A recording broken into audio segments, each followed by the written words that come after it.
Siz maktab direktori bo'lib, ta'lim-tarbiya sifatini oshirish, yoshlarning intellektual salohiyatini rivojlantirish orqali jamiyatga xizmat qilmoqchimisiz? Unda ushbu videorolikimiz aynan siz uchun. Qaysi huquqiy hujjatlarga ko'ra direktor bo'lishi mumkin ekan?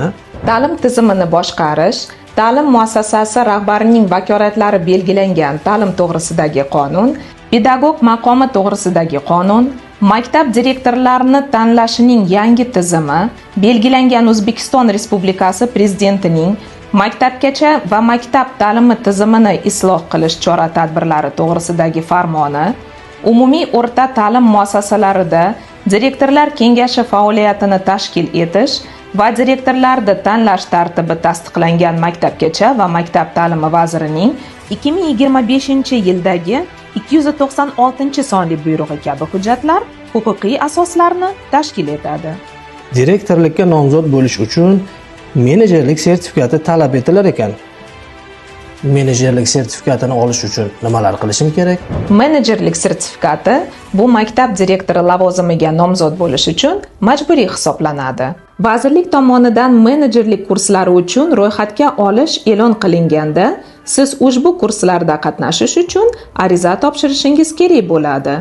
Menejerlik kurslarida strategik boshqaruv, jamoa bilan ishlash, moliyaviy savodxonlik va ta'lim sifatini boshqarish bo'yicha bilimlarga ega bo'lasiz. Kurs oxirida esa rasmiy nazorat imtihoni bo'lib o'tadi. Imtihonni muvaffaqiyatli topshirgan kurs ishtirokchilari menejerlik sertifikatiga ega bo'ladilar. Bu sertifikat rahbarning professional tayyorgarligini tasdiqlaydi. Menejerlik sertifikatini ham qo'lga kiritdim. Endi meni nimalar kutmoqda?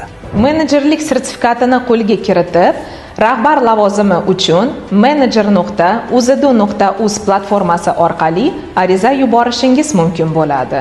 Arizalar tegishli tartibda ko'rib chiqilib, nomzodlarning shaxsiy kabinetlariga suhbat o'tkazilish joyi va vaqti haqida xabar yuboriladi.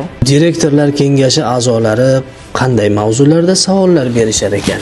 Suhbat jarayonida nomzodlar bilan quyidagi yo'nalishlarda suhbat bo'lib o'tadi.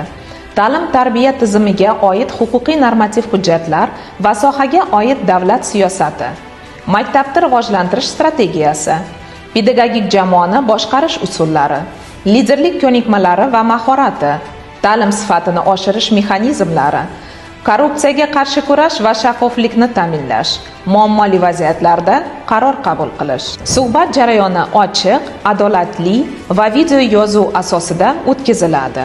Suhbat jarayonidagi sizning liderlik bilim ko'nikmalaringiz baholanadi. Nomzod kengashning har bir a'zosi tomonidan xolis va shaffof baholanadi.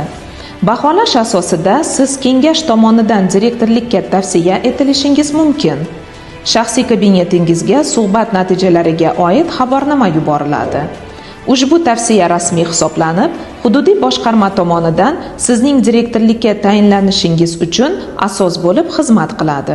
Men hali yangi direktor bo'lsam, menga rahbarlik borasida maslahat berib borish tizimi mavjudmi? Direktorlar kengashi tomonidan yangi tayinlangan direktorlarga metodik yordamlar ko'rsatiladi. Seminarlar orqali qo'llab-quvvatlanadi. Maktab direktori bo'lish bu katta mas'uliyat va sharafdir. Zamonaviy fikrlaydigan, yangiliklarga ochiq, vatanparvar direktorlarni maktablarimiz kutmoqda. Direktorlar kengashi suhbati asosida o'z faoliyatini boshlagan direktorlar haqida bilmoqchimisiz? Unda bizni kuzatishda davom eting. Keyingi videorolikimiz shu mavzuda bo'ladi.